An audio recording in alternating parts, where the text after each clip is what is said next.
Ở đâyថ្ងៃនេះខ្ញុំមិននិយាយពីរឿង Demon Slayer រវាង Kanae ប្រយុទ្ធជាមួយនឹង Duma ដែលនៅក្នុងសាច់រឿង anime គេមិនបានបង្ហាញច្បាស់លាស់នោះទេប៉ុន្តែខ្ញុំបានយកមកពី manga ខ្លះនិងឆាតជីវិធីខ្លះអំពីការប្រយុទ្ធរបស់ Duma ហើយនិង Kanae មុនដំបូង Kanae បានដើរនៅជុំវិញភូមិក៏បានលើសំឡេងមនុស្សចម្លែកម្នាក់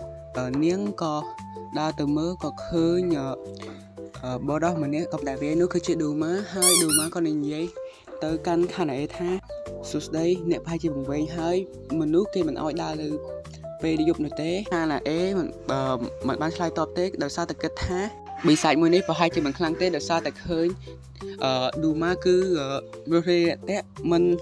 សាហាវខុសខើនាងក៏មិនបានការពារខ្លួនឲ្យបានត្រឹមត្រូវក៏ប្រើល្បឿនដ៏លឿនរបស់នាងបានហក់ទៅពីក្រោយDuma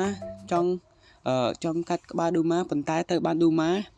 វាយចំពាក់កណ្ដាលខ្លួនយ៉ាងធ្ងន់ធ្ងរ Kanae ទៅដឹងខ្លួនថានាងគឺកំពុងតែប្រឈមមុខនឹង Upper Moon ទី2ដែលជា Duma នេះប៉ុន្តែវាត្រូវបានហួសពេលទៅហើយនាងក៏ប្រើកម្លាំងចុងក្រោយរបស់នាងទៅប្រយុទ្ធជាមួយ Duma ដោយកាត់ដៃខ្លួននិងភ្នែករបស់Duma ទើប Duma និយាយថានារីម្នាក់នេះគឺមិនធម្មតាទេទើប Duma ចាប់ផ្ដើមមើលអំពីល្បឿនរបស់ Kanae និងបញ្ចេញផ្លិត Demon Art របស់គាត់តកប៉ុន្តែ Kanae នៅតែអាចយកគេចេញបានតែនាងក៏ត្រូវបានអស់កម្លាំង